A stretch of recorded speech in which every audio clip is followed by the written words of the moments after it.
Halo teman-teman, nama saya Ayu dan saya pengidap Bell's palsy. Jadi ini hari kedua saya terkena Bell's palsy. Saya masih susah mengedipkan mata. Terus saya juga masih kesulitan senyum, berbicara dan makan. Seperti yang kalian lihat, wajah saya sebelahnya mengalami kelumpuhan. Saya sulit tersenyum, tertawa, dan menggerakkan wajah di bagian sebelah sini. Sehari sebelum saya terkena Bell's palsy, saya mengalami kedutan dan sakit kepala yang luar biasa di malam hari. Jadi kepala saya bagian belakang ini terasa sakit banget, terus mata saya berkedut-kedut. Lalu keesokan harinya saya bangun, terus sikat gigi seperti biasa, tapi saya ketika ingin membuang air kumur, bibir saya mencot ke sebelah sana. Jadi waktu kumur keluar airnya begitu, jadi saya kayak kaget kenapa. Terus setelah saya keluar dari kamar mandi, saya berkaca, saya kesulitan menggerakkan alis, saya kesulitan berkedip, juga susah berbicara. Dari situ saya waktu bangun saya panik banget. Tiba-tiba setelah kamu bangun, tiba-tiba kamu merasakan kelumpuhan. Di situ saya panik dan kaget banget. Saya sampai nangis sejadi-jadinya. Saya pikir ini adalah gejala stroke karena orang tua saya, bapak saya meninggal karena stroke. Jadi saya takut itu jadi kayak keturunan kayak gitu, tapi ternyata ini bukan stroke tapi Bell's palsy. Tapi tetap saja itu tidak mengurangi kesedihan saya. Saya sedih banget. Saya benar-benar ngerasa kayak down banget. Di situ kayak saya mikir kayak lebih baik saat itu saya lebih baik mati aja daripada harus ngalamin hal kayak gini.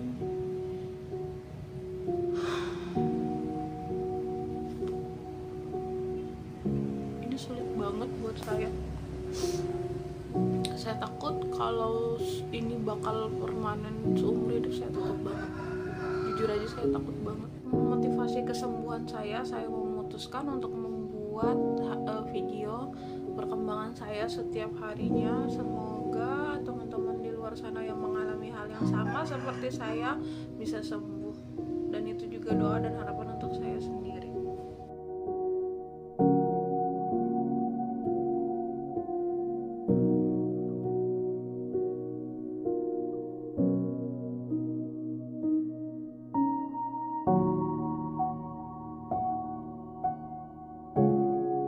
Ini hari ketiga, nggak ada perubahan, masih sulit buat makan.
hari ke-18 atau 19.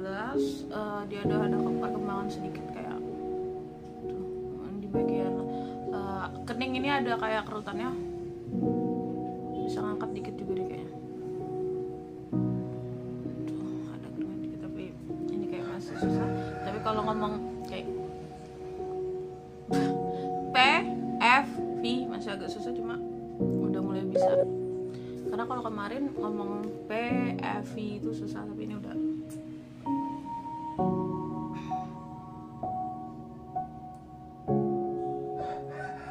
P, F, V, P, F, V, penerimaan paket.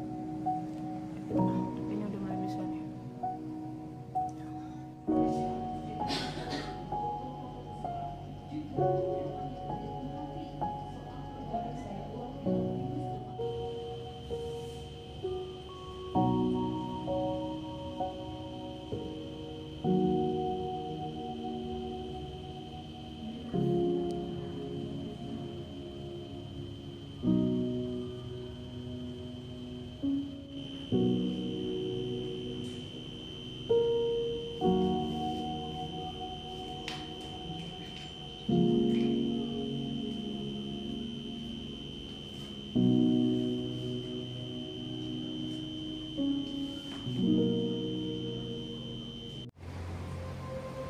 Jadi setelah hari ke-37 aku udah kehabisan obat sama kehabisan kuota buat terapi. Jadi setelah itu udah stop pengobatan sama terapi. Dokter juga bilang kalau setelah obat habis sama kuota terapi habis aku nggak perlu balik lagi ke rumah sakit. Nah akhirnya aku di rumah nggak minum obat, nggak terapi lagi. Sebetulnya setelah itu tuh semuanya udah membaik, udah bisa senyum, udah bisa ketawa, pokoknya hampir kayak normal, 97% lah. Tapi cuma dia kayak sedikit kurang simetris gitu. Tapi makin hari dia keadaannya makin membaik.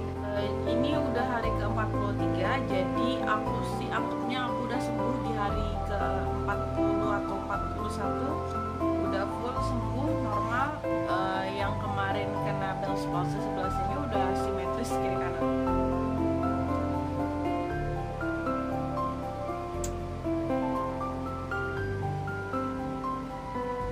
Jadi full udah fungsi dan simetris. Jadi setelah melakukan pengobatan dan terapi selama 40 hari sembuh total. Jadi buat teman-teman yang mungkin di luar sana terkena penyakit yang sama, semangat ya, penyakit ini bisa sembuh total dengan pengobatan dan perawatan yang tepat. Yang penting jangan panik dan langsung minta pertolongan medis, entah ke puskesmas atau rumah sakit. Terus selama aku mengalami Bell's palsy ini sebetulnya ceritanya cukup panjang dan agak rumit.